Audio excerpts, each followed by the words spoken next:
小马带团日记一下飞机直接进战场，很多人以为领队下飞机后就开始玩了，但其实真正的工作现在才开始。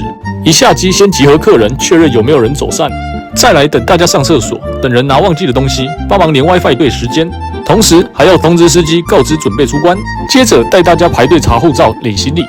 这里最怕护照有问题，行李没出来，因为全团都得等。上车后还不能休息，先发水给大家，再说明注意事项，头部跟导游联络及确认餐厅、饭店。到景点要翻译，要说明，也要拍照。到餐厅要分座位，要确认特殊餐食，也要确认每道菜都上。回饭店后要确认房间是否正常 ，WiFi 能不能用，冷气有否运作，冷热水及马桶正常。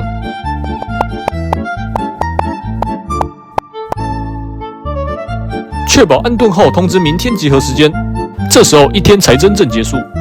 最后，你觉得领队在游玩还是工作呢？